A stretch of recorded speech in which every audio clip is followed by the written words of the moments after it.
একটি মেয়েকে পটাবার জন্য আমি বিতর্ক করেছিলাম। কিন্তু আজকে তোমরা এসছো, কেউ প্রধানমন্ত্রী হবা, কেউ হিলারি হবা। কি ভয়ঙ্কর মিথ্যা কথা! কারণ আমি একটি মেয়েকে শুধু পটাতে চেয়েছিলাম।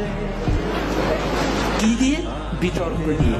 সে আমাকে পাত্তা দেয় না, সে আমার দিকে তাকায় না। আমি তখন অষ্টম শ্রেণীতে পড়ি, শুধু তার দিকে একবার তাকাবো, কি সেই কৌশল, কিন্তু সে তাকায় না। পরে ভাবলাম বিতর্ককে আশ্রয় করি, সেখানে যদি দাঁড়ান তাহলে মেয়েটি মনে হয় আমার দিকে তাকিয়েই থাকবে। এই আশায় আমি বিতর্ক করেছিলাম। তো এরকম আশা নিয়ে একবার আমি সিলেট যাচ্ছিলাম। তখন আমি আর অষ্টম শ্রেণীর বালক নই, এয়ারপোর্ট স্টেশন থেকে উঠেছি। তো যাওয়ার সময় ট্রেন, সকালে সিলেটের ট্রেন, আমি উঠলাম। উঠে আমার সিটে গেলাম, দেখি আমার একটি সিট, সামনে আরেকটি সিট, মানে ডাবল ডাবল না। পরে কেউ আসে না, পরে একটি মেয়ে আসছে এবং মেয়েটি সামনে বসার পর আমি একটু সতেজ হয়ে গেলাম, পুরুষের মন তো।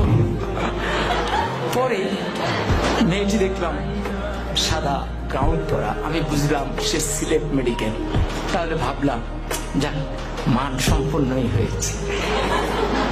এরপরে ট্রেন এগিয়ে যাচ্ছে, আমার মনে কত কিছু আসে, কত ভাবনা আসে, কিন্তু আমি তো কথা বলতে পারতেছি না, খুব আনইজি বোধ করছি।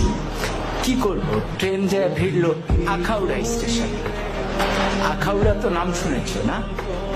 তো পরে আমি আখাউড়া স্টেশনে গেলাম। যাওয়ার পর হঠাৎ আমি তো মেয়েটার দিকে তাকানোর চেষ্টাই করি, কিন্তু মেয়েটা করে কিনা আমি ঠিক বুঝি না। তো হঠাৎ করে একজন আসলেন, এসে বললেন, ভাই লাগবে? আমি বললাম না, আমার তো খেয়াল মেয়েটির দিকে। এরপরে উনি একটু দূরে গিয়ে দাঁড়ালেন। এবার আরেকজন আসলেন, উনি এসে বললেন লাগবে?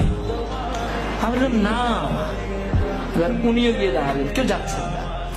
তৃতীয় একজন একটু মোটা, সে আরেকটু ধমকের সুরে, লাগবে? আমি বললাম না। এরপরে চতুর্থ জন আসলেন, উনি এসে বললেন, ভাই লাগবে তো? আমি বললাম না না। এখন এই যতবার লাগবে বলে মেয়েটি ততবার পলকে পলকে আমার দিকে তাকায়। এখন আমি ঠিক বুঝতেছি না কি লাগবে, কি বলে। পরে আমি একটু উত্তেজিত হয়ে চারজনকে ডাকলাম, কি সমস্যা, কি লাগবে? আপনারা চারজনই আমাকে ঘিরে দাঁড়িয়েছেন আমার জানালার সামনে। তখন বললো, বলবো তো বললেন। বললো, ভাই আমরা হিরোইন বিক্রি করি, আপনাকে দেখে মনে হয় দারুণ ভাবে আপনি হিরোইন।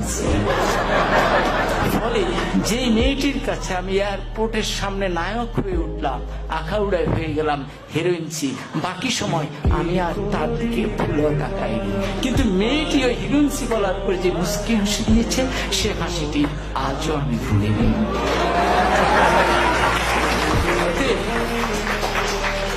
অতএব বিতর্ক ঠিক এই জায়গায়, ওই সূক্ষ্ম হাসিটি সুন্দরভাবে মনে রাখবার জন্য আজকে আমরা তোমাদেরকে ডেকেছি।